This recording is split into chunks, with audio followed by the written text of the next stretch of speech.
जय हिंद, जय भारत। बच्चे, जिस प्रकार हम लोगों ने बात करी थी हिंदी के सब्जेक्ट के बारे में कि हिंदी के कुछ वीडियोज हम आपको देंगे, उसी क्रम में एक वीडियो मैं दोबारा से फिर एक बार आप लोगों के सामने लेकर आया हूं।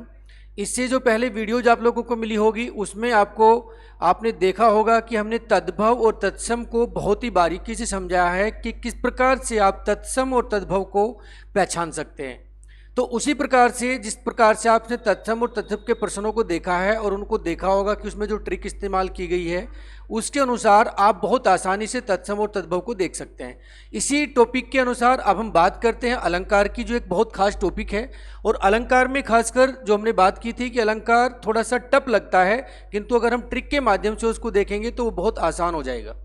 तो मैं जो अलंकार के बारे में यहाँ पर डिस्कस करूँगा उसमें जो भी डाउट्स आपका होगा वो प्लीज़ कमेंट्स करें। और सेकंड थिंग, इसके पीछे जब हमारा टॉपिक खत्म हो जाएगा उसके बाद हम क्या करेंगे, बाद में कुछ क्वेश्चन आपको कराएंगे। वो क्वेश्चन से आपको क्लैरिफिकेशन मिल जाएगा, एक सुचारू रूप मिल जाएगा कि किस तरीके से आप अलंकार को देख सकते हैं। तो बात करते हैं अलंकार की। अलंकार क्या है, पहले हम बात करते हैं अलंकार।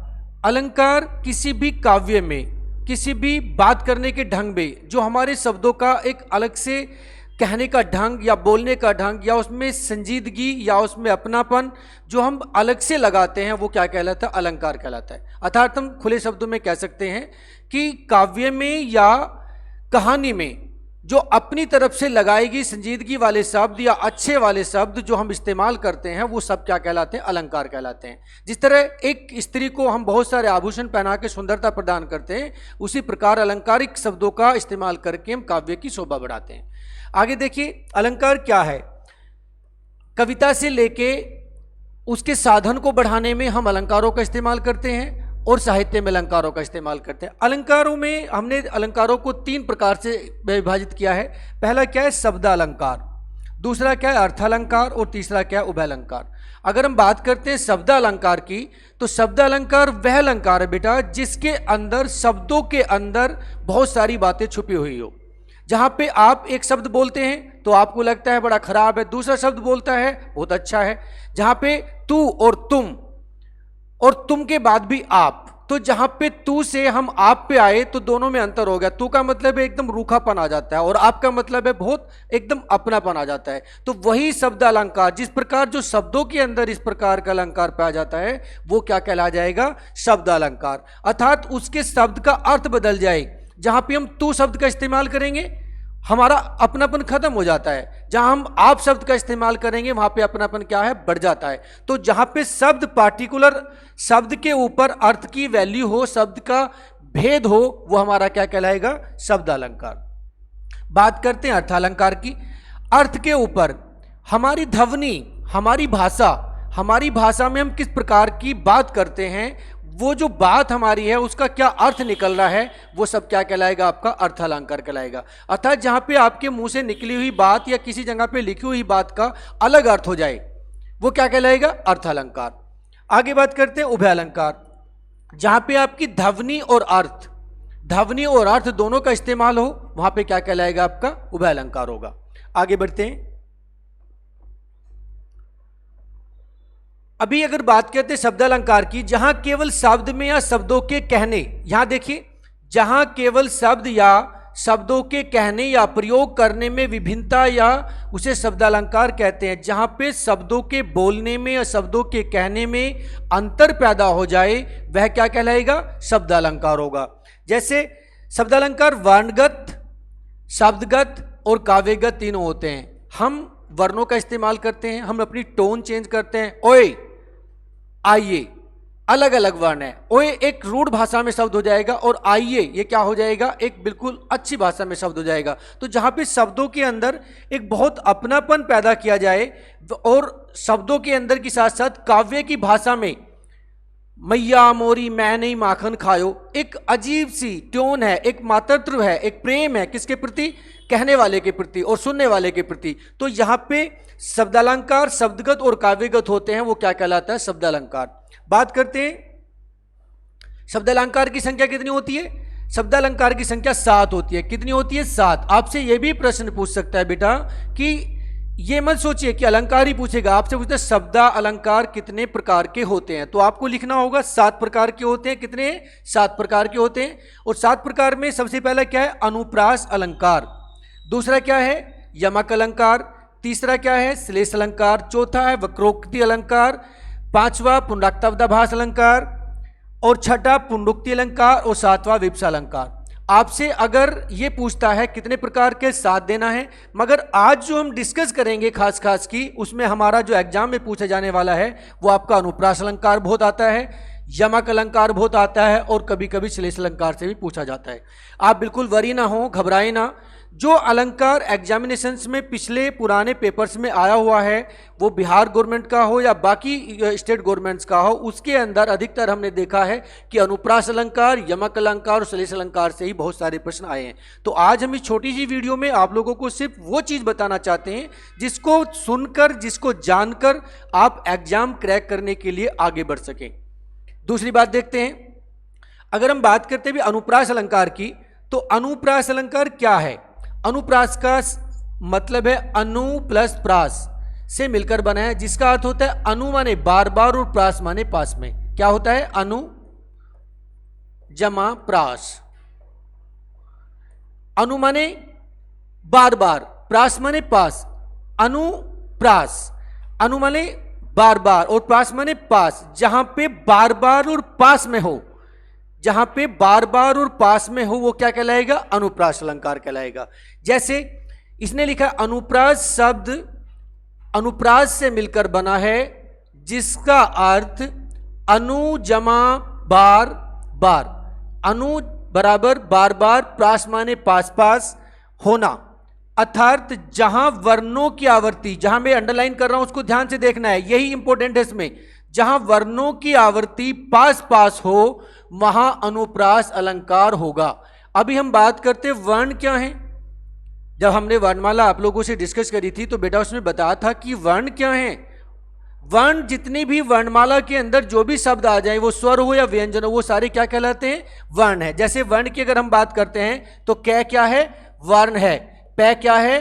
वर्ण है। तो इस वर्णों की आवर्ती अर्थात कै की आवर्ती एक से ज्यादा बार अगर आ जाती है तो वो क्या कहलाएगा? अनुप्रास अलंकार कहलाएगा। जैसे हम एग्जाम्पल की बात करते हैं, कर कानन, हमने वर्णों की आवर्ती की बात करी है, तो वर्णों की आवर्ती में बेटा हम देख सकते हैं कि कर, कानन, कुंडल। आप खुद देख सकते हैं, मुझे बता सकते हैं कि क्या इनमें कौन से वर्ण की आवर्ती बार बार है? इसमें कै वर्ण की आवर्ती बार बार आई हुई है। कै वर्ण की आवर्ती क्या है? बार बार आई हुई है। और जहां पे क्या लिखा है? कर कानन कुंडल मोर पखार उर्दे वनमाली विजारती है। कर कानन कुंडल मोर पखार उर्दे वनमाली विराजती है। अर्थात जहां पे इस पंक्ति के अंदर आप देख सकते हैं कर कानन कुंडल, अर्थात कै वर्ण की आवर्ती जो है 3 बार दी हुई है। अर्थात ये आंख बंद करके क्या होगा? अनुप्रास अलंकार होगा। फिर दोबारा बता रहा हूं कि जहां पे वर्णों की आवर्ती, वर्ण वो कै से लेके, रै से लेके, ऐसे लेके कुछ भी हो सकता है। जहां पे एक सिंगल वर्ण, नोट शब्द, हम शब्द की बात नहीं कर रहे, जहां पे वर्ण बेटा एक की जगह कई बार होगा, 2 बार होगा या 3 बार होगा, वो क्या होगा? आपका अनुप्रास अलंकार होगा। दूसरा एग्जांपल देखिए क्या है?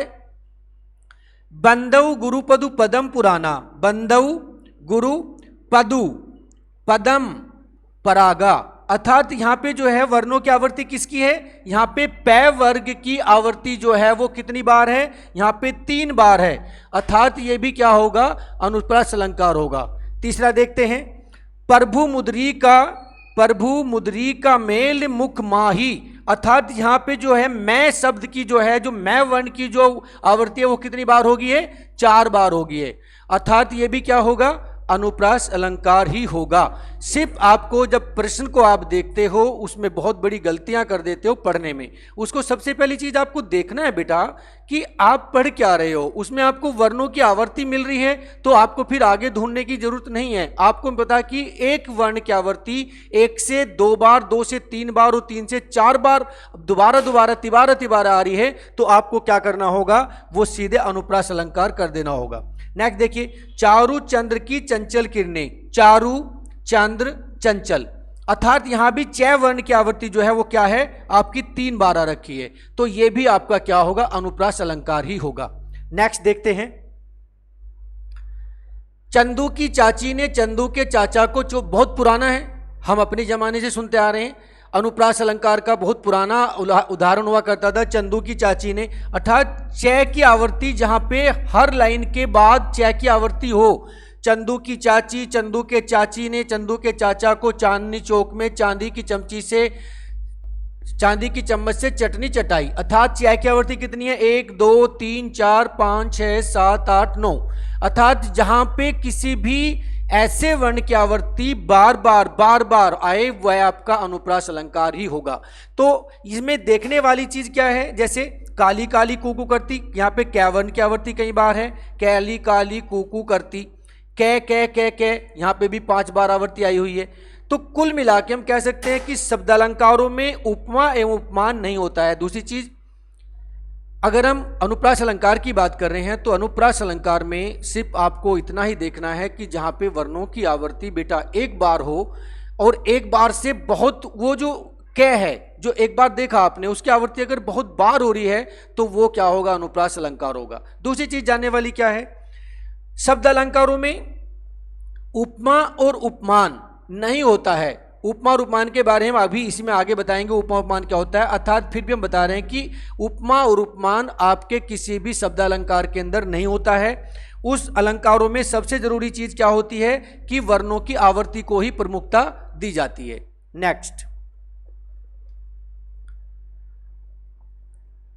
नेक्स्ट बात कहते हैं अनुप्रास अलंकार के प्रकार। अनुप्रास अलंकार कितने प्रकार का होता है, 5 प्रकार का होता है। देखिए अनुप्रास पहला क्या होता है, 6 का अनुप्रास, जहां स्वरूप और क्रम से अनेक वर्णों की आवृत्ति एक बार हो। जहां पे एक जैसे वर्णों की आवृत्ति कई बार हो वो क्या कहलाएगा, 6 का, अर्थात बहुत ज्यादा बार, ये क्या कहलाएगा, 6 का अनुप्रास। खास नहीं है फिर भी बताना जरूरी है। वृत्त्यानुप्रास, जहां एक एक व्यंजन की आवृत्ति 1 या 2 बार हो, जहां पे एक व्यंजन की आवृत्ति जैसे कै और फिर कै, इस प्रकार जो है अगर 2 बार या 2 से ज्यादा बार हो वो क्या कहलाएगा, आपका वृत्त्यानुप्रास। ये सब अनुप्रास अलंकार के भेद हैं। तीसरा क्या, लटावनुप्रास, जब एक शब्द या वाक्य खंड की प्रवृत्ति उसी अर्थ में हो, जब एक शब्द या काव्य खंड की आवृत्ति उसी अर्थ में हो वह क्या होगा, आपका लटानुप्रास होगा। श्रुत्यानुप्रास, जब जब एक ही स्थान से पुकारे जाने वर्णों की आवृत्ति हो, एक स्थान से, अर्थात आपने क्या है पै वर्ण लिया तो पै, या आपने दै वर्ण लिया या आपने सै वर्ण लिया, तो जो भी वर्णों की आवृत्ति आपके मुंह के एक ही हिस्से से पुकारी जा रही है तो वह क्या है, तमतमाता हुआ चेहरा। तो तमतमाता हुआ क्या है, तय तय वर्ण की आवृत्ति हो रही, तो कहां से हो रही, दांतों से हो रही, तो वो जहां पे एक ही स्थान से पुकारे जाने वाले वर्णों की आवृत्ति वह क्या होगा, श्रुत्या अनुप्रास होगा। अनन्य अनुप्रास, छंद के चरणागत वर्णों की साम्यता हो, छंद के यानी कि जहां पे जो छंद खत्म हो रहा है वहां पे उसी प्रकार की छंद की दूसरी भी रुकावट पैदा हो रही है, वो क्या कहलाएगा, आपका अनन्य अनुप्रास कहलाता है।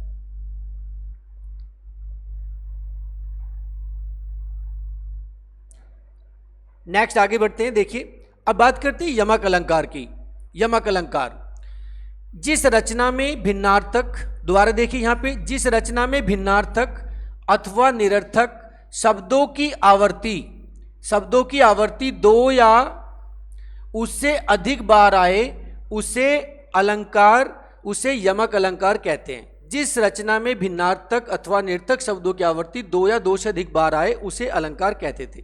अभी हमने बात करी थी किसकी, अनुप्रास अलंकार में वर्णों की। वर्ण और शब्द क्या अंतर है, हमने बात की थी वर्णों की। तो वर्ण में एक चीज बताई थी कि वर्ण क्या है, अगर हम अकेला कै लिखते हैं तो ये क्या है, आपका वर्ण है, और अगर हम कनग लिखते हैं कनग तो ये हमारा क्या हो जाता है, अभी शब्द बन जाता है। तो यहाँ पे ध्यान देने वाली बात बेटा ये है कि अनुप्रास अलंकार आपका बेस्ड किसके ऊपर है, वर्ण के ऊपर। वर्णों की आवृत्ति देखना है वहां पे, सिर्फ एक शब्द को नहीं देखना, वर्ण को देखना है, कै को, पै को, टै को, सै को। और यहाँ पे क्या देखना है, यहाँ पे शब्द को देखना है। कल क्या हो जाएगा, शब्द, ये शब्द देखना है आपको यहाँ पे कल। तो ये जो वर्णों की आवृत्ति है ये आपको यहाँ पे अब अलग मिलेगी। इसमें क्या है, वर्णों की आवृत्ति या उससे अधिक बार आए यमक अलंकार होगा।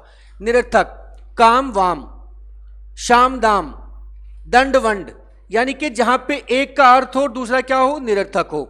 पानी वानी, पानी क्या है? सार्थक है। वाणी क्या है? निरर्थक है। तो जहां पे इस प्रकार के शब्दों की आवृत्ति अर्थ 1 से 2 या 2 से अधिक बार आए, वह क्या कहलाएगा? आपका यमक अलंकार होगा। देखिए कैसे, कनक कनक क्या है? एक शब्द है कनक, फिर दूसरा शब्द है कनक। कनक कनकते सो गुनी मादकता अधिकाए, मादकता मादकता अधिकाए, वाखाए बोराए जग या पाए बोराए। देखिए यहां पे कनक कनक 2 बार दिया हुआ है। जैसे हमने बात करी एक की, वहां पे हमने वर्ण थी। कनक का मतलब है, एक कनक का मतलब है सोना, और एक कनक का मतलब है धतूरा। सोना में जो हम गले में पहनते हैं। तो ये कहना चाहता, कवि कहता है कि कनक कनकते सो गुनी मादकता अधिकाए। अगर दोनों चीज किसी भी आदमी को मिल जाए, सोना मिल जाए या बहुत ज्यादा नशा करने वाली चीज मिल जाए, धतूरा मिल जाए। धतूरा क्या होता है? नशा करने का एक तरीका होता था पुराने काल में, उसमें बीज आता था, उस बीज को खाए जाते थे। तो ये क्या है दोनों? अगर किसी को सोना मिल जाए तो वो क्या हो जाएगा? घमंड में पागल हो जाएगा, वाह मैं बहुत बड़ा आदमी हूं। और अगर किसी को नशा मिल जाए तो वो भी क्या हो जाएगा? पागल हो जाएगा। तो यहां पे देखने वाली चीज ये नहीं है कि नशे से पागल होना है, सोने से पागल होना है। यहां पे देखने वाली चीज बेटा ये है कि यहां पे एक शब्द है मगर अर्थ उसके कितने हो गए हैं? 2 हो गए हैं। यहां पे एक कनक का मतलब क्या हो गया है? आपका सोना, ये आपका सार्थक है। दूसरा जो हमारा कनक है उसका मतलब क्या हो गया? हमारा धतूरा। धतूरा मतलब नशा, ये हमारी नशे वाली चीज होगी है। तो जहां पे जिस भी शब्दों के अंदर आपको लगे कि एक शब्द की जो है आवृत्ति हो रही है और एक शब्द निरर्थक है और एक सार्थक है, वह आंख बंद करके आपको क्या लिखना है? यमक अलंकार ही लिखना होगा। दूसरा एग्जाम्पल देखिए, माला फेरत जुग गया फिरान मन का फेर। माला फेरत जुग गया फिरान मन का फेर, कर का मन का डारी दे मन का फेर। यहां पे एक मन का यहां पे दिया हुआ है, एक मन का यहां पे दिया हुआ है और एक मन का यहां पे दिया हुआ है। माला फेरत जुग भया, एक बहुत अच्छा कबीरदास जी कह के गए हैं, लोगों को कह के गए हैं कि भाई आप लोग जो है ना, जो हाथ में माला लेके नौटंकी करते घूम रहे हो, जो आप लोगों को दिखावा कर रहे हो कि मैं बहुत अच्छा बहुत अच्छा बहुत अच्छा, कहिए मत लोगों को कि मैं बहुत अच्छा हूं, तारीफ मत कीजिए। लोगों को सबको पता है कि आप कैसे हो। तो वो कहना चाहते हैं कि मारा फेर जुग भया फिराने मर का फेर। अरे माला फेरते हुए तो लोग बहुत पागल हो गए हैं, किसी के मन का फेर नहीं पड़ा। तो ये जो हाथ का मन का है, यहां पे क्या है? कर का, कर माने हाथ का, मन का। माला फेर जुग भया फिराने मन का फेर, यानी कि यहां पे जो मन का पहला है, इस पहले मन के का मतलब है दिमाग का। कहना चाहते हैं माला फेरने से जो जुग बीत गया है मगर किसी के मन का अर्थात दिल का फेर नहीं फिरा है। फिर कर का मन का, कर माने हाथ का, मन का माने जो हाथ में आप बीज जो होता है उसको हम करते हैं ऐसे 1 2 3 राम राम राम करते हैं, उस कर के मन के को डाल दो और मन के को अर्थात जो मन के अंदर एक मन का है उसको आप बदल दीजिए। तो यहां पे मन के को एक आपने पहले यहां लिया है किसके रूप में? ये 2 सार्थक है, ये निर्थक है। यहां मन का किसकी बात है? हाथ का मन का, ये हाथ का मन का है। और ये क्या है? ये दिमाग का मन का है। अर्थात दिमाग को चेंज करिए तो दोनों में अंतर हो गया है। तो जहां पे एक शब्द को बेटा काव्यगत तरीके से लिखा गया हो मगर उसका मतलब अलग अलग हो, सिर्फ आंख बंद करके और सिर्फ आंख बंद करके उसको लिख देना है यमक अलंकार। फिर और एक देखते हैं, देखिए 3 बेर खाती थी वे 3 बेर खाती थी। बहुत अच्छा है, एग्जाम में बहुत बार मिलेगा और हो सकता है आने वाली परीक्षा में आपके पास हो भी जाए। 3 बेर खाती थी, 3 बेर क्या थे? जो एक बेर आता है, आप देखोगे झाड़ी के ऊपर एक बेर पैदा होता है मोटे वाला, जो अधिकतर जो है शिव पूजन में काम आता है जब शिवरात्रि होती है। 3 बेर खाती थी वे 3 बेर खाती थी।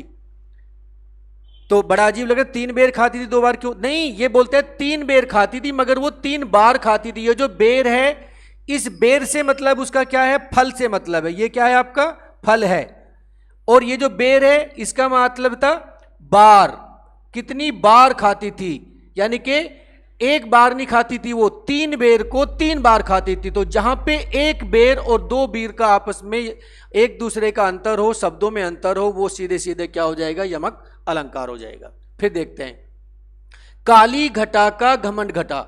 यहां पे क्या है? घटा, फिर यहां पे क्या है, घटा, दो जगह घटा दिया हुआ है, एक घटा यहां दिया हुआ है, सॉरी एक घटा यहां पे दिया हुआ है और एक घटा यहां पे दिया हुआ है। क्या है घटा, काली घटा का घमंड घटा। देखिए काली घटा है घमंड घटा, काली घटा यानी कि यहां पे इस घटा का मतलब क्या है, बादल, क्या है, बादल, और इस घटा का मतलब क्या है, कमी, कमी। अर्थात काली घटा का जो घमंड था, जो काली घटा घोर गजरार कर रही थी, हल्ला उतार रही थी, उसका घमंड हवा के आने से क्या हो गया, कम हो गया। बट शब्द एक है, घटा और घटा, बट अंतर क्या हो गया, दोनों शब्दों के अर्थ में अंतर हो गया। तो जहां पे आंख बंद करके आपको लग रहा हो कि शब्द एक है मगर उसके अर्थ अलग अलग हैं, शब्द, वर्ण की बात नहीं कर रहा हूं बेटा, जहां शब्द की बात कर रहा हूं, जहां पे शब्द एक साथ हों और उनके अर्थ अलग अलग हों, वो आंख बंद करके यमक अलंकार ही होगा। आगे बढ़ते हैं, दोबारा देखिए, अर्थात जिस अलंकार में शब्दों के जोड़े हों किंतु उनका अर्थ अलग अलग हो, वहां पर यमक अलंकार होगा। जैसे हमने ऊपर बताया, जोड़े हो और अर्थ अलग अलग हो। अब बात करते हैं हम किसकी, श्लेष अलंकार की। जहां एक शब्द में दो अर्थ चिपके हुए हों उसे क्या कहते हैं, श्लेष अलंकार कहते हैं। क्या है, एक शब्द में दो अर्थ चिपके हुए हों उसे क्या कहते हैं, श्लेष अलंकार कहते हैं। जैसे चरण धरत चिंता करत फिर चितवन चहु ओर, चरण धरत चिंता करत फिर चितवन चहु ओर, सुबरन को हम यहां से राउंड कर रहे हैं, को ढूंढत फिरे कवि व्याभिचारी चोर।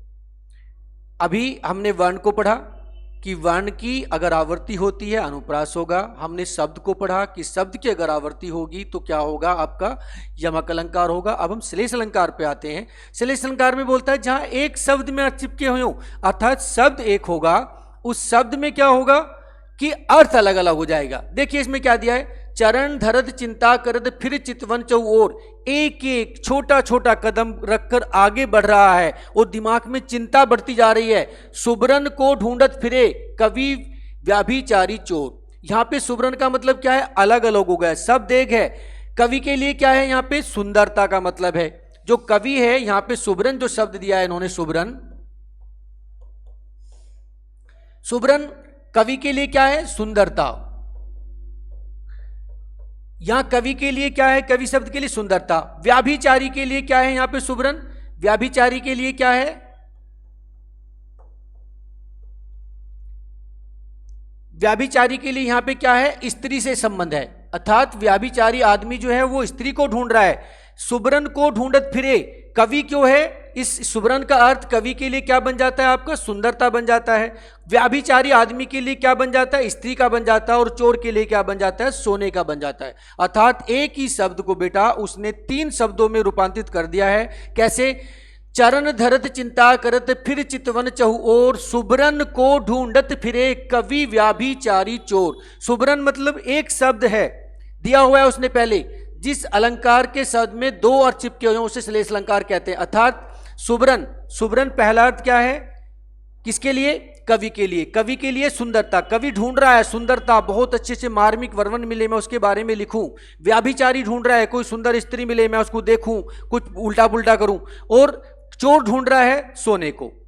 बट शब्द एक हुआ और तीनों का मतलब अलग अलग हुआ। तो जहां पे इस प्रकार के शब्दों का इस्तेमाल होगा वो आपका क्या होगा, श्लेष अलंकार होगा। और इस श्लेष अलंकार को आप परीक्षा में बिल्कुल खास में डाल दीजिए। इसमें से एक आपको क्वेश्चंस हो सकता है 100% मिले ही मिले।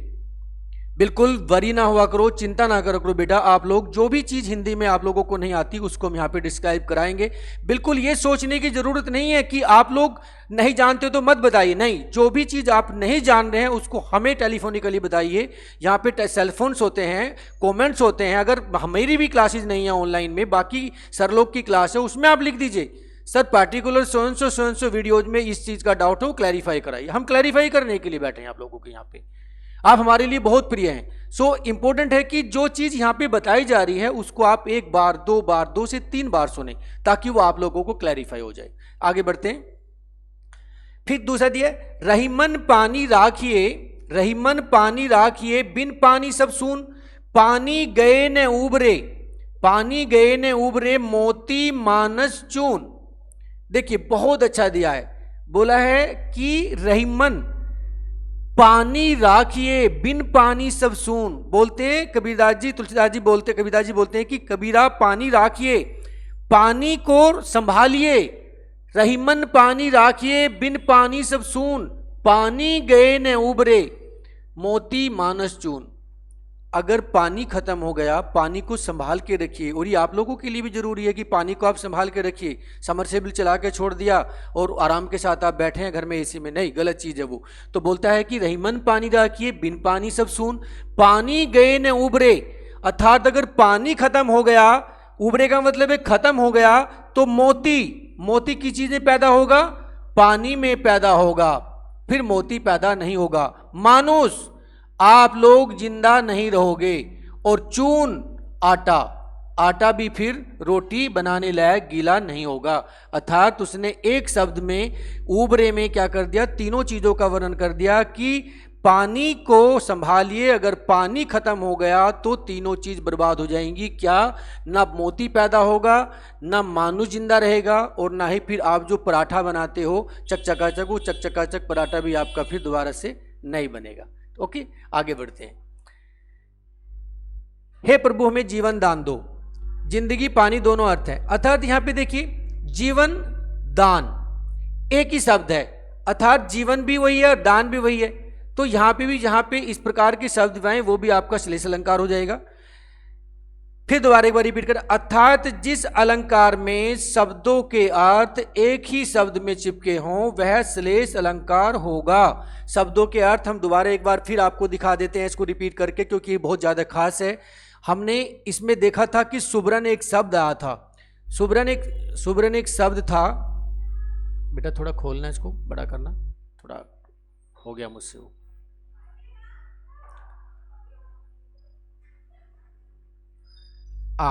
देखिए इसमें हमने बात करी थी किसकी, श्लेष अलंकार की।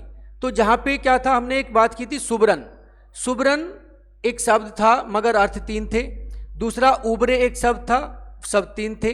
तो जहां पे भी इस प्रकार के शब्दों की आवृत्ति होगी और उनका जो है एक मतलब की जगह पे दो दो तीन तीन मतलब निकलेंगे, वो आंख बंद करके श्लेष अलंकार लिखना है। आगे देखिए,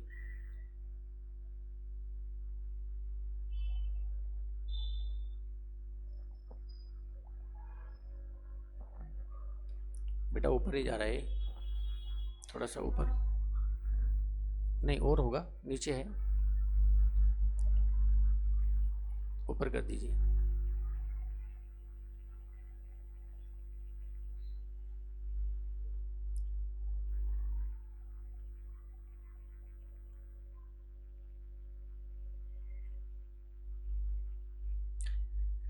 कोई नहीं,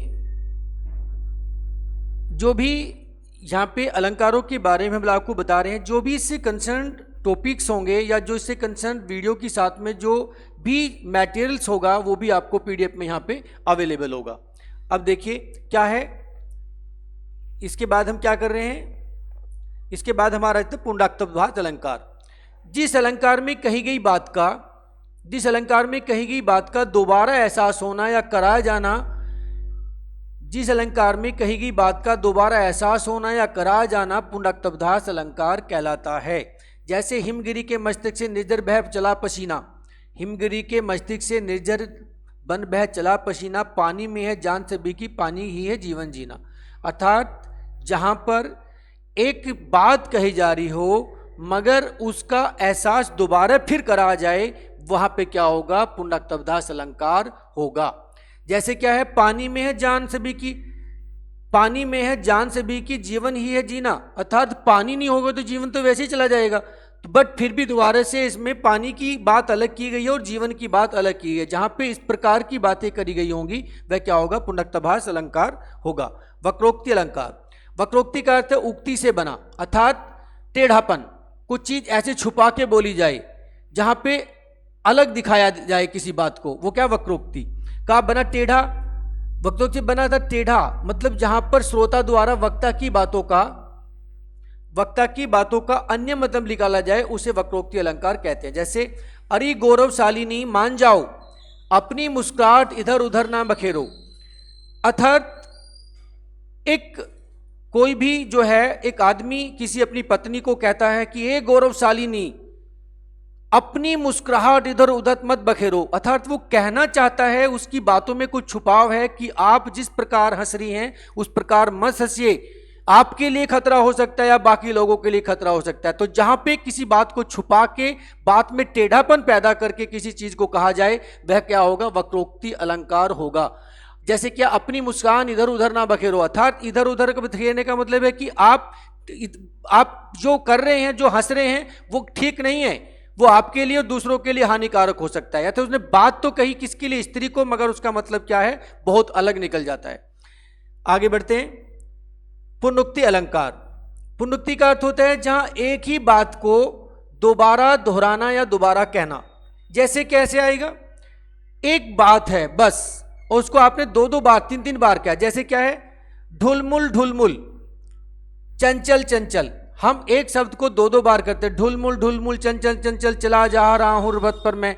तो जहां ढुलमुल ढुलमुल है, बट ढुलमुल ढुलमुल का एक ही का मतलब है, दूसरा तो क्या है? विकार है।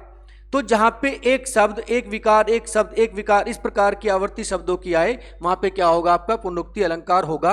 और जहां पे भी आपको इस प्रकार का चंचल, मन मन, तन तन तन तन, दन दन दन दन, कर कर कर, पर सर सर सर सर करते ना हम, सर सर सर सर हवा चली थी, जहां पे इस प्रकार का कोई भी आवर्ती वर्णों की आपको दिखाई दे, शब्दों की आवर्ती दिखाई दे, यहां पे आपका क्या होगा? आपका पुनरुक्ति अलंकार होगा। देखते हैं विप्सा को। विप्सा,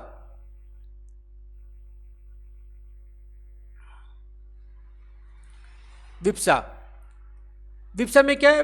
विप्सा, विप्सा का अर्थ होता है दोहराना, अर्थात जहां पर शब्दों की आवर्ती दोहराई जाए उसे विप्सा अलंकार कहते हैं।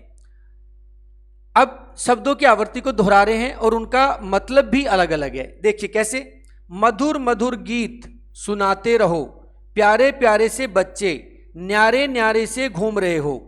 मधुर मधुर, अब मधुर मधुर का मीठे मीठे, जहां पे इस प्रकार की बात की जाए, प्यारे प्यारे से बच्चे न्यारे न्यारे से घूम रहे हो, जहां पे शब्दों को बोलने से पहले शब्दों की आवर्ती का इस्तेमाल किया जा रहा हो, वह आपका क्या होगा? विप्सा अलंकार होगा। और विप्सा अलंकार को पहचानने की एक जरूरत यह भी होती है कि किसी भी तारीफ करने वाले शब्दों से पहले बहुत बहुत अच्छा, बहुत बहुत खराब, एकदम बहुत बहुत गलत, गलत गलत बात, तो यहां पे इस प्रकार का इस्तेमाल किया जाता हो, वहां पे क्या होगा? आपका विप्सा अलंकार होगा।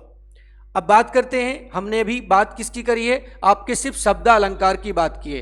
हम फिर दोबारा से एक बार रिपीट करना चाहते हैं बेटा कि अगर कहीं भी आपसे इस प्रकार का प्रश्न आए कि उपमा और उपमेय क्या शब्द अलंकार में होते हैं, तो उपमा और उपमेय शब्द अलंकार में कभी नहीं होते हैं। उपमा और उपमेय हमेशा किस में होते हैं? आपके अर्थालंकार में ही होते हैं। अभी हमने क्या किया? शब्द अलंकार को खत्म किया। अब हम किसकी बात करते हैं? अर्थालंकार की बात करते हैं। अर्थालंकार, जिस अलंकार में शब्दों के अर्थों को मान्यता देकर काव्य की शोभा, किसमें शब्दों के अर्थों को मान्यता देकर काव्य की शोभा बढ़ाई जा सके, उसे अर्थालंकार कहते हैं। अर्थालंकार कितने प्रकार के होते हैं? 15 प्रकार के होते हैं। पहला है उपमा, दूसरा रूपक है, तीसरा उत्प्रेक्षा है, चौथा अतिशयोक्ति है, पांचवा उल्लेख है, छठा भ्रांतिमान है, सातवां संदेह है, आठवां विरोधाभास है, विभावना है, विरोशक्ति है, असंगति है, काव्यलिंग है, अर्थालंकार है, अर्थान्यास है, व्याजोक्ति है और स्वाभ्योक्ति है। तो ये 15 प्रकार का आपका है, मगर इसमें से हम खास किसको करेंगे? सबसे पहले बात किसकी करते हैं? अभी इसमें हम करते हैं उपमा अलंकार की बात करते हैं। उपमा, देखिए उपमा का मतलब ही क्या है? मा, देखिए यहां पे दिया हुआ है उप समीप, मा मापना। जहां पे हम किसी भी व्यक्ति की बात को, किसी भी व्यक्ति के ओहदे को या किसी भी वस्तु को, किसी चीज को अगर मापने की बात करते हैं, तुम मुझसे बड़े हो, मैं अपने से ज्यादा तुम्हारा आदर करता हूं। क्या हो रहा है? मैं अपने से ज्यादा तुम्हारा आदर कर रहा हूं, तो वो क्या है? नाप रहा हूं मैं अपनी, आप मुझसे ज्यादा बुद्धिमान हो, तो मैंने क्या किया? मैं नाप रहा हूं। जहां पे हम एक दूसरे का कंपैरिजन पैदा कर रहे हो, जहां पे हम एक दूसरे का इस प्रकार से तुलनात्मक तरीके से बात कर रहे हो, वो आपका सारा क्या होगा? उपमा अलंकार होगा। जहां भी आपको लगे कि इसमें तुलना हो रही है कि चीजों की, आपस में मापा जा रहा है किसी के, उसको, वो क्या होगा? आपका उपमा अलंकार होगा। ठीक है, देखिए क्या है, क्या लिखा है? उपमा का अर्थ होता है समीप। उपमा का अर्थ होता है समीप से मापना। उप माने समीप, मामा अपने, अर्थात एक वस्तु को दूसरे की साथ या समीप रखकर मापना या तुलना करना क्या कहलाता है? आपका उपमा अलंकार कहलाता है। जिस कविता या पद में, अब देखिए जो इंपॉर्टेंट है वो सुनिए, जिस कविता या पद में सा, सी, से या पठित में क्या है? योजक चिन्ह हो। जहां पे योजक चिन्ह इस प्रकार का लगा हुआ हो या ये हो योजक चिन्ह हो, उसे उपमा अलंकार कहते हैं। अर्थात जिस भी शब्दों के अंदर या जिस भी कविता के अंदर कोई भी पद अगर आपको परीक्षा के अंदर मिलता है तो सबसे पहली चीज उसमें क्या देखना आपको? सा, सी, से,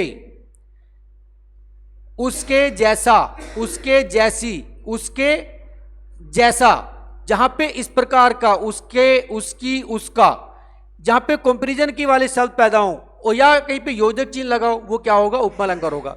या दूसरा देखिए, या जिस पद के अंत में या बीच में सा, से, सी, सो, सम, समान, सदृश, सरिस, इव, तुल, लो, ज्यों और जिमी, इमी और ऐसा आदि शब्द निश्चित हो तो वह क्या होगा? आंख बंद करके उपमा अलंकार होगा। दोबारा रिपीट कर रहा हूं, मैं इसको दोबारा बताना चाह रहा हूं। जिस कविता या पद में सा, सी, से या पठित में योजक चिन्ह लगा हुआ हो, जिस भी कविता को पढ़ने से पहले आपको लग रहा है कि ये तीन चीजें उसमें दिखाई दे रही हैं, सा लगा है, सी लगी है, से लगा है, बीच में सा, सी, से या योजक चिन्ह है, वह क्या होगा? उपमा अलंकार होगा। और या जिस पद के अंत में या बीच में सा, से, सी, सो, सम, समान, सदृश, सरिस, इव, तूल, लो, ज्यों, जिमी, इमी, ऐसा आदि शब्द निश्चित हो, वह भी क्या होगा? उपमा अलंकार होगा। देखिए क्या है? पीपर पात सरिस मन डोला, पीपर पात सरिस मन डोला, इसमें क्या आ रहा है? सरिस। क्या आ रहा है? सरिस। सरिस कहाँ है हमारा? यहाँ पे दिया हुआ है, सरिस दिया हुआ है, और यहाँ पे क्या दिया हुआ है? सरिस दिया हुआ है। तो आपको ज़्यादा जानने की फिर जरूरत नहीं है। आपको आंख बंद करके क्या करना है कि अगर मेरे इस शब्द के अंदर सरिस आ गया है तो ये शब्द, ये मेरा जो अलंकार क्या होगा? उपमा अलंकार होगा। देखिए इसमें तुलना दी है, पीपर पात सरिस मंडोला, अथर पीपल के पत्ते की तरह, जैसे हवा में पीपल का पत्ता इस तरह जगमगाता है, डोलता है, उसी प्रकार मेरा मन डोला, मेरा मन भी हवा के अनुसार पीपल के पत्ते की तरह इधर उधर डोल रहा है कि मैं परीक्षा में पढ़ाई करूं या सिर्फ खा खा के लड़ाई करूं। तो इंपॉर्टेंट क्या है कि पढ़ाई करना है, तो पीपल के पत्ते की तरह मन को डावाडोल नहीं करना है, सिर्फ पढ़ना है और सिर्फ वो चीजें पढ़ना है जो ऑथेंटिकेटेड है। तो यहाँ पे क्या है? सरिस को देखना है और इसको टिक कर देना है कि ये क्या होगा? आपका उपमा अलंकार होगा। दूसरा देखिए, हाय फूल सी, हमने बताया था सी, यहाँ पे क्या है? सी, और इसमें क्या है? फूल सी। हाय फूल सी बच्ची हुई राख की ढेरी थी, अर्थात फूल सी बच्ची, छोटी सी बच्ची है, अचानक हुई राख की ढेरी थी। तो कंपैरिजन दिया हुआ है किससे? फूल की, फूल सी बच्ची का राख की ढेरी से। तो यहाँ पे आपको अगर कुछ भी याद नहीं आता तो आपको सबसे देखने वाली चीज क्या है कि सर ने बताया था सी है और यहाँ पे भी सी है, तो ये भी क्या हो जाएगा? आपका उपमा अलंकार होगा। नेक्स्ट आगे बढ़ते हैं। चांदनी सी उजली रातें, चांदनी सी उजली, चांदनी सी, चांदनी सी उजली रातें, यहां भी सी है, यह भी उपमा अलंकार होगा। सहस्त्र बाहु सम, हमने देखिए कहीं पे लिखा था सम, सम कहां है? यहां पे सम लिखा था, यहां पे क्या है? सहस्त्र बाहु सम सो रिपु मेरा। सहस्त्र बाहु अर्थात रामचंद्र जी का जब धनुष तोड़ देते हैं शिव जी का, तो परशुराम जी जाता है और कहते हैं कि सुनई राम तय शिव धन बोना सहस्त्र बाहु सम सो रिपु मोरा, सुनऊ राम तय शिव धनु तोरा सहस्त्र बाहु सम सो रिपु मोरा। अर्थात हे भगवान राम को वो कहते हैं कि जिसने भगवान शिव का, मैंने सुना है तुमने भगवान शिव का जो है क्या है? धनुष तोड़ा है, बट वो मेरा सहस्त्रबाहु के समान दूसरा दुश्मन है। अर्थात यहाँ पे समानता दी गई है दुश्मन से, सहस्त्रबाहु से, किसकी? दुश्मन की। तो यहाँ पे सम का मतलब है समान, तो ये सम भी इसके सम को देख के आपको इसमें देख सकते हैं। नेक्स्ट बात करते हैं चंचल सा बदन चंचल चितवन। ये क्या है? ये तुम्हारे समय का है। चंचल सा बदन, हम बहुत सुनते हैं आप लोग गाना, अभी बहुत लोगों की आंखें खुल गई होंगी जो सो रहे होंगे चंचल सा बदन सुन के। चंचल सा बदन, पहली बात देखना इसमें सा है, तो सा कहाँ पे हमने दिया है? यहाँ पे हमने सा यहाँ पे दिया था, सा है। चंचल सा बदन चंचल चितवन धीरे से, फिर क्या है इसमें? से दिया हुआ है, से तेरा शर्माना।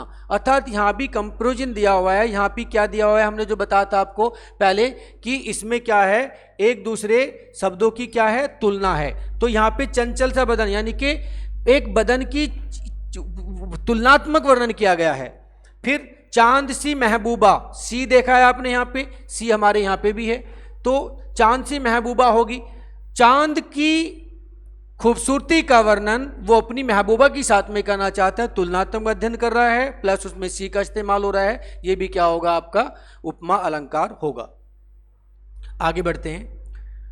अभी ये जो बात हम अभी कर रहे हैं, इससे पहले 2 बार हमने बोला उपमा और उपमेय क्या है। अभी कभी कभी वो आपसे प्रश्न पूछ सकता है कि निम्नलिखित में से बताइए उपमेय और उपमान क्या है। ये प्रश्न जरूर पूछेगा। एक आपको लाइन दे देगा, एक आपको छोटा पदावली दे देगा, उसके अंदर पूछेगा कि बताइए उपमा और उपमान क्या है, उपमेय क्या है। देखिए, उपमा जिस वस्तु का या वस्तु की प्रसिद्धि हो उसे क्या कहते हैं? उपमा कहते हैं। भगवान शिव बड़े क्रोधित व्यक्ति हैं, क्या है? भगवान शिव क्या है? प्रसिद्ध हैं। जिससे समांतर की जाए या तुलना की जाए वह क्या है? उपमेय होता है। आप भगवान शिव की तरह रौद्र रूप बना लिया तो शिव क्या हो जाएगा? आपके उपमा है। और उपमेय किसकी है? जिससे की जा रही है। तो यहाँ पे जो देखने वाला है, जो गुस्सा होने वाला है, वो क्या होगा? उपमेय होगी। जिसकी उपमा दी जा रही है वह क्या होगा? उपमा होगा। जैसे हमने एक एग्जाम्पल दिया है, मेरा बेटा शेर जैसा है। मेरा बेटा शेर जैसा है, तो मेरा बेटा क्या है? उपमा है। मेरा बेटा क्या? उपमा जैसा। और उपमेय किसकी है? किसकी? शेर जैसा है। अर्थात यहाँ पे जो है शेर की जो है उपमेय दी जा रही है कि शेर के समान मेरा बेटा बहुत मजबूत है। तो यहाँ पे उपमेय और उपमान भी आपसे वो पूछ सकता है। नेक्स्ट देखते हैं। अर्थात जिस अलंकार में उपमेय और उपमान अलग अलग दिखाई दें, वह एक दूसरे से तुलना करे, वह उपमा अलंकार कहलाता है। जैसे हमने आपको ऊपर दिखाते हैं एक चीज उपमेय और अलंकार कैसा होता है कि जैसे हमने एक लिया था, चांद सी महबूबा होगी ऐसा मैंने कब सोचा था। यहां पे चांद की उपमा किससे की जा रही है? महबूबा क्या है? महबूबा का कंपैरिजन किससे करा जा रहा है? चांद से किया जा रहा है। तो इन दोनों में क्या है? उपमा और उपमान है। एक उपमेय है और एक उपमान है। तो ये जो जिस भी अलंकार के अंदर उपमेय और उपमान दोनों इस्तेमाल हो वो क्या कहलाएगा? आपका उपमा अलंकार होगा। और उपमा अलंकार में हमेशा उपमेय और उपमान दोनों विद्वान होते हैं। आपसे अगर पूछा जाए कि कौन से अलंकार के अंदर उपमेय और उपमान विद्वान होते हैं, तो वो होगा आपका उपमा अलंकार। बात करते हैं रूपक अलंकार की। रूपक का अर्थ होता है एकता या भेद, अर्थात जहां अलंकार में उपमा एवं उपमेय में भेद करना संभव न हो या उनकी अलग अलग पहचान मुश्किल हो, उन्हें रूपक अलंकार कहते हैं। अभी तो हमने अलग अलग चांद सी महबूबा, चांद को हमने अलग रखा और महबूबा को अलग रखा, तो क्या था? अलग अलग हम देख सकते थे। मगर जहां पे दोनों को अलग अलग करना मुश्किल हो जाए, हम पहचान ही ना पाए कि उपमा कौन सा और उपमान कौन से, वह आपका आंख बंद करके क्या होगा? रूपक अलंकार होगा। जिस पर एग्जाम्पल देखते हैं। इस अलंकार में उपमा और उपमान को एक साथ मिलाकर बोला जाता है। इसकी पहचान है, ये एक साथ मिलाकर बोला जाता है। अभेद आरोपण है। मेरा बेटा शेर है, उपमा और उपमान एक साथ है। हमने क्या बोला? मेरा बेटा शेर जैसा है। हमने मेरे बेटे को शेर को अलग अलग किया था, मगर हमने क्या बोला? मेरा बेटा शेर है। हमने सीधे उसको एकदम उपमेय ही दे दी। किसकी? शेर की दे दी। उपमेय नहीं देकर उपमान बना दिया कि हमारा बेटा ही खुद शेर है। तो ये क्या हुआ? इसमें आप मैया मैं तो चंद्र खिलौना ले हो, बहुत इंपॉर्टेंट है, इसको आप खास में लिख लीजिए। इस प्रकार का प्रश्न जो है परीक्षा में हमेशा आता होता है, मैया मैं तो चंद्र खिलौना ले हो। तो इसमें क्या देखिए, उसने, अगर हम बोले मैया मैं तो चंद्र के जैसा खिलौना लेना चाहता हूं, अगर वो लिखता मैया, माता श्री कृष्ण जी बोलते हैं कि माता मुझे चांद के जैसा खिलौना दीजिए, तो चांद के जैसा अगर बन जाता तो क्या हो जाता, हमारा उपमा अलंकार बन जाता, क्योंकि उपमेय और उपमान दोनों क्या हो जाते, अलग हो जाते। इसमें क्या उसने बोला, मैया मैं तो चंद्र खिलौना, अर्थात उसने चंद्रमा को ही खिलौना बना दिया कि मुझे तो वही चांद खिलौना चाहिए, मुझे नहीं पता ये चांद है, मुझे तो ये खिलौना है, मुझे वही चाहिए। तो जहां पे दोनों चीजों को एक साथ मिला के बोला जाए वह आपका क्या होगा, रूपक अलंकार होगा। चरण कमल बंदो हरिजाई, चरण कमल, चरण कमल अर्थात कमलों के बराबर चरणों को पूजा जाए, तो जहां पे उसने क्या कह दिया, चरणों को और कमलों को एक साथ बोल दिया, चरण कमल अर्थात कमलों के समान चरण। नेक्स्ट, चांदवीर है मेरा बेटा, मैं बता चुका हूं ऊपर, वही है सेम, कोई अलग नहीं है।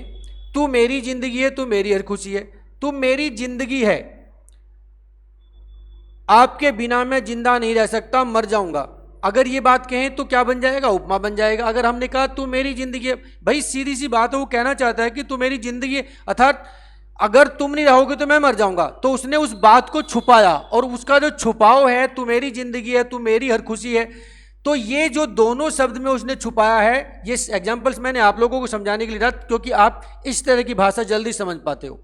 तो इसमें क्या उसने दोनों चीज़ों को एक साथ मिला दिया है, मेरी हर खुशी है, बात को छुपा के रखा है, उपमा और उपमान को क्या किया, एक जगह संक्षिप्त कर दिया है, अलग अलग प्रदर्शित नहीं कर रहा है, तो ये क्या हो जाएगा आपका अभेद आरोपण है, और ये क्या आपका रूपक अलंकार होगा। अर्थात जिससे उपमा का उपमेय से अलग न किया जाना संभव हो सके, उपमा एवं उपमा भेद हो, वह रूपक अलंकार क्या होगा, होगा। बात करते हैं उत्प्रेक्षा अलंकार की।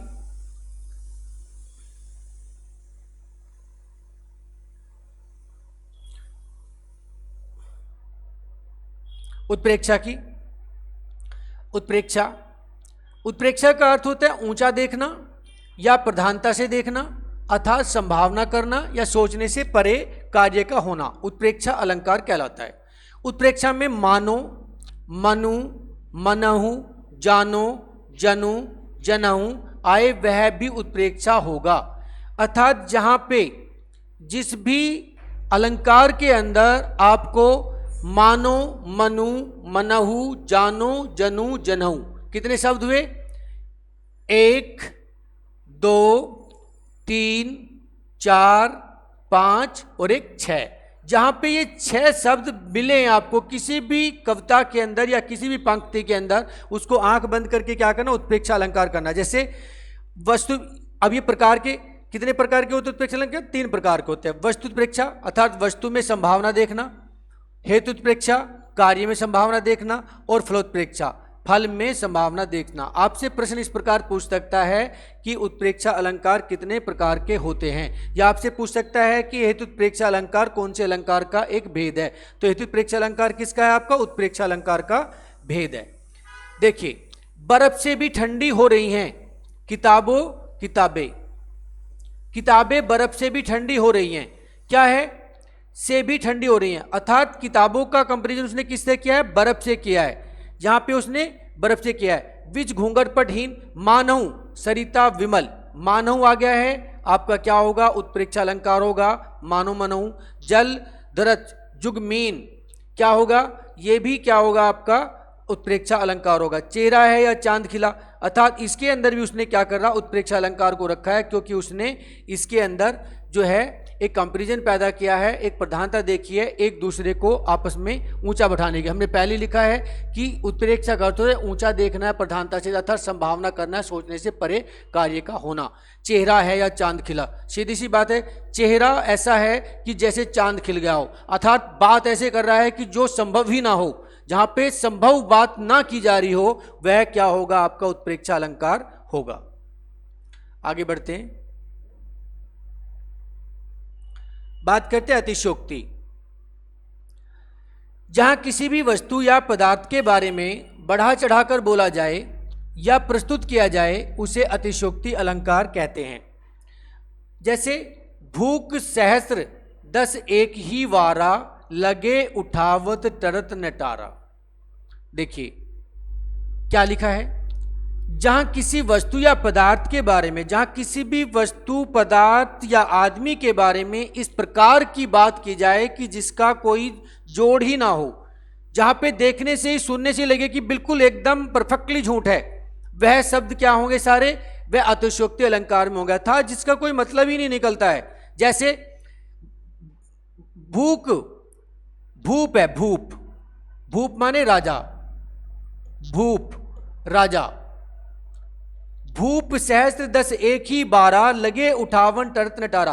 अर्थात बात कब की कर रहे हैं, जब सीता जी के धनुष यज्ञ हो रहा था तो उसके अंदर क्या हुआ कि जब सोमवार हुआ और सारे जो है लोग आ रहे थे, धनुष को छू रहे थे और जा रहे थे, उठ नहीं रहा था, तो इसने लिखा, कवि ने यहाँ पे बहुत ज्यादा ही बड़ा झूठ लिख दिया। उसने लिख दिया कि भूप सहस्त्र, यानी कि 10 लाख राजाओं ने मिलकर एक ही बार में उठाने की कोशिश करी मगर वो थोड़ा सा भी नहीं हिला। तो कितना बड़ा झूठ बोला, 10,000 राजाओं, 1,000 एक राजा से वो हिल सकता था, रामचंद्र जी हिला जाता, तो उसने बोल दिया कि 10,000 राजाओं ने भी एक बार आके उसको ट्राई किया तब भी वो धनुष नहीं उठा। अर्थात जहां पे झूठ तो हो ही मगर झूठ का भी बहुत बड़ा झूठ बोला जाए वह आपका क्या होगा, अतिशयोक्ति अलंकार होगा। देखिए आगे, नदियां पड़ी अपार, घोड़ा कैसे उतरे पार, राणा ने सोचा इस बार, तब तक चेतक था उस पार। ऐसे पॉसिबल है। देखिए आगे नदियां पड़ी अपार, आगे नदियां बह रही थी, बहुत बहुत सारी नदियां एकदम पानी से छल छलाछल जा रही थी। राणा प्रताप के बारे में बात कर रहे हैं हम लोग। घोड़ा कैसे उतरे पार, राणा प्रताप जी ने सोचा इतना ही था कि आगे नदियां, बहुत बड़ी नदी भरी हुई है, पानी से जा रही है, घोड़ा कैसे पार उतरेगा। राणा ने सोचा इस पार, राणा ने सिर्फ ये बात सोची थी मन में, तब तक चेतक था उस पार, तब तक तो चेतक छलांग मार के बाहर निकल गया। ऐसे है नहीं है। कवि ने अपनी बातों को चढ़ा बढ़ाकर बोलने के लिए जिन पंक्तियों का इस्तेमाल करा है वे सारी क्या कहलाती है, अतिशयोक्ति अलंकार कहलाती हैं। आगे एग्जाम्पल में और भी आपको मजा आएगा देखने में। हमारे बाबा जी के पास ऐसा बांस था कि उसे जमीन पर खड़े होकर आसमान में घुमाने से बारिश हो जाती थी। था भाई, आप लोग विश्वास नहीं कर रहे हो। बोलते ना कभी कभी बच्चे आपस में बात करते, एक ने बोला कि हमारे बाबा जी के पास इतना बड़ा बांस था, जब बारिश नहीं होती थी ऐसे उठाते थे, आसमान में घुमाते थे और बारिश नीचे आ जाती थी।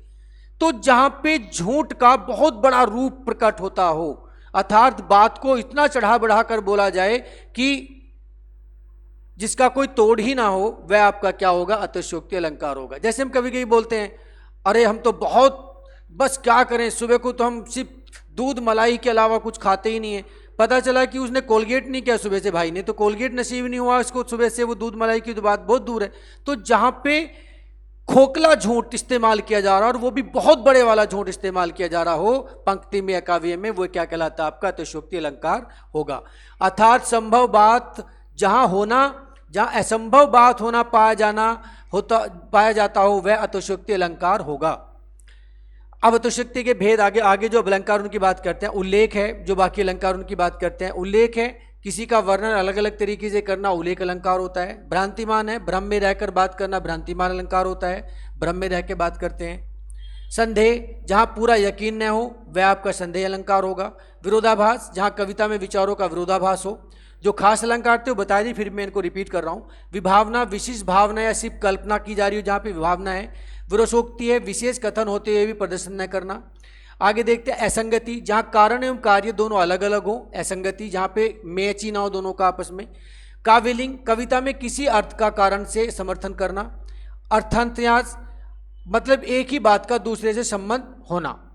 वक्रोक्ति, कुटिल या उक्ति से बात करना। और स्वभोक्ति जो है, स्वाभिक कथन क्या, उक्ति से करना। ये लास्ट स्लाइड होगी बेटा। तो ये थे आपके अलंकार, दूसरी स्लाइड लगा दो बेटा। तो ये थे आपके अलंकार। अलंकारों में देखिए बहुत सारे क्वेश्चंस आपको सिर्फ क्वेश्चन के प्रश्न के साथ ही मिल जाते हैं।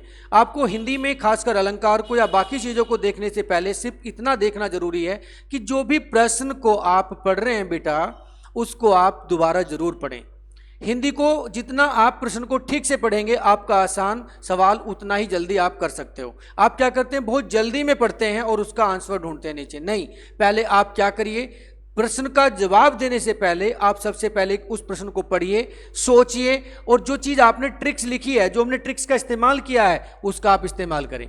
अभी मैं कुछ प्रश्नावली यहाँ पे आप लोगों के समक्ष प्रस्तुत कर रहा हूँ, उसमें से कुछ को मैं टिक कराऊंगा जो मैंने हाईलाइटेड किए हुए हैं खास को। इसके अलावा पीछे इसकी जो है प्रश्नोत्तरी का जो है आंसर शीट दी हुई है, उसमें से आप देख सकते हैं। इसमें से जो ये प्रश्न शीट आपको दी है ये बहुत ही सुटेबल, ऑथेंटिकेटेड है, इसको ध्यान से पढ़ें और इसको इसके साथ में जो हमने आगे जो ट्रिक्स दी हैं उसके साथ में मैचअप करने की कोशिश करें।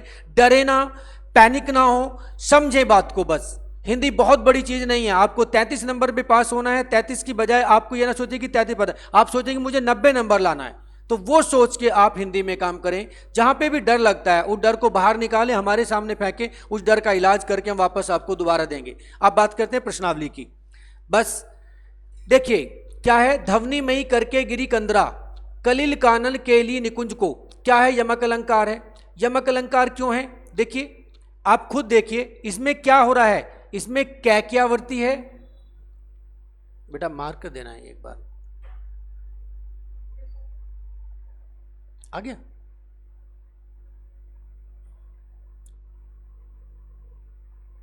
और थोड़ा छोटा, बस बाबू बस।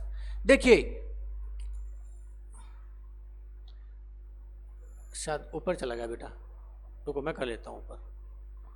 हाँ ये रहा, देखिए इसमें क्या है, आवृत्ति है।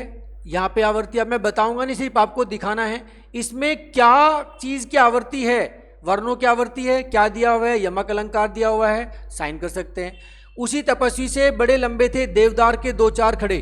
क्या है, अजीब अजीब बात हो रही है, यानी कि तपस्वी से लंबे देवदार के दो चार खड़े।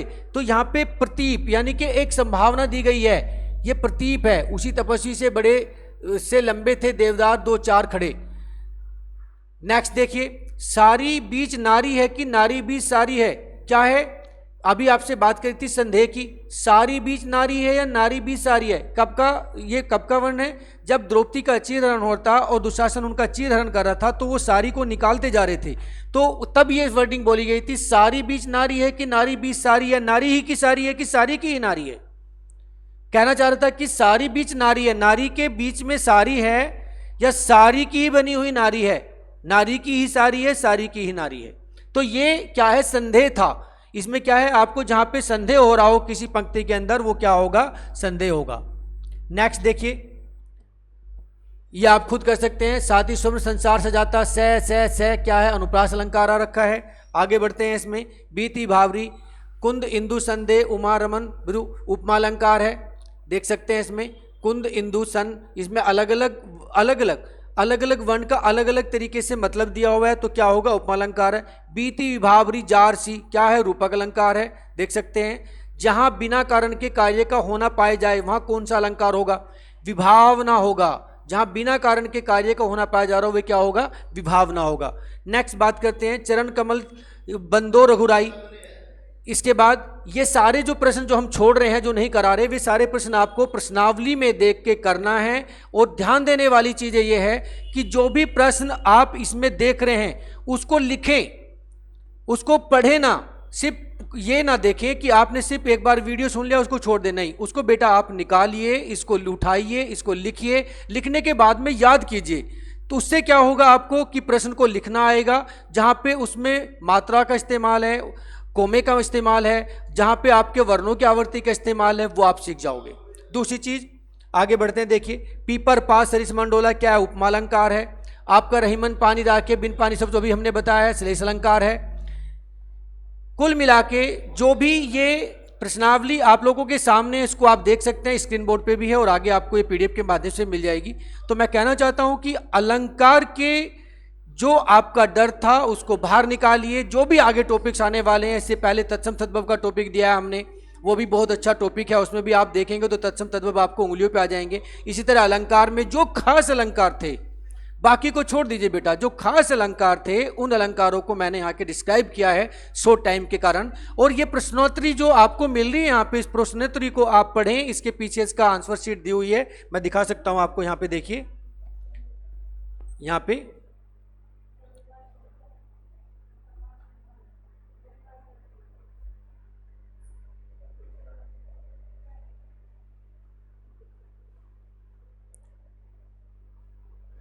ये देखिए, ये इसकी प्रश्नोत्तरी है। तो प्रश्नोत्तरी के हिसाब से आपको अपने अलंकारों को ठीक करना है, और ठीक करने के साथ साथ ही उसको कोशिश करें कि जो चीज़ें यहाँ पे मैंने रिपीट करी हैं उस टाइप के अलंकारों की जो प्रतियां हैं वो निकालें और कॉपी पे लिखें। बिल्कुल पैनिक ना हो बच्चे, बहुत सारा टाइम हमारे पास है। अभी पेपर आपका 11 अक्टूबर के, 11 अक्टूबर से पहले डेली हम आपको 1 से लेके 2 वीडियोज और उसके साथ पीडीएफ हम आपको भेजते रहेंगे। बस ध्यान देने वाली चीज़ है कि आप पैनिक ना हो, घबराए ना। जो चीज़ भी हम यहाँ पे आपको दे देंगे उससे बाहर आपका हिंदी का पेपर नहीं होगा, ये हमारी गारंटी है। और दूसरी चीज़, गारंटी मेरी नहीं, गारंटी आप लोगों की है। देखिए, जो चीज़ हम यहाँ पे बता रहे हैं, अगर आप उसको सिर्फ जिक्र और फिक्र करेंगे, रात को जिक्र किया, सुबह फिक्र किया, पेपर बंद किया, रख दिया, सर ने बोल दिया गारंटी है। नहीं, गारंटी तब है मेरे बच्चे जब आप उस चीज़ को रिपीट करें। रिपीट करिए, उसको अंदर डालिए, अंदर डाल के जो भी डाउट निकलता है, डरिए मत। हमें नहीं पता अलंकार, आपको अगर ये भी नहीं पता कि अलंकार क्या है, उसको बाहर बताइए हमें, हम दोबारा डिस्क्राइब करेंगे उसको। हमारा काम है अपने बच्चों को बहुत तरीके से समझाना, ताकि वो परीक्षा के अंदर पैनिक होकर सवालों का जवाब गलत ना करें।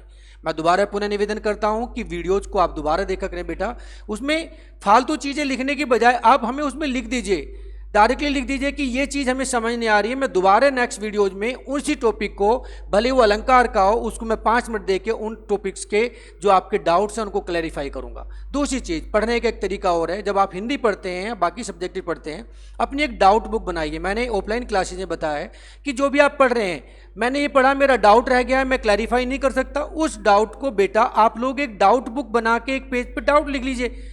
आप भूल जाते हैं, अभी आपके याद था अलंकार पढ़ते टाइम, फिर आप भूल जाओगे, उसको लिख लीजिए। जब आपकी लेक्चर स्टार्ट होता है, जब मेरी ऑनलाइन क्लासेज स्टार्ट होंगी, उसमें आप मुझे वो लिखें। यहाँ पे ऑलरेडी हमारे पास कई बेटियां बैठती हैं जो बता देंगी कि सर ये कमेंट्स हैं, उसका आप जवाब दीजिए। उस जो आपका टॉपिक रहेगा, जो आपने डाउट लिखा है, उसको जब आप डिस्क्राइब करेंगे कमेंट्स के माध्यम से, मैं उसका जवाब दूंगा।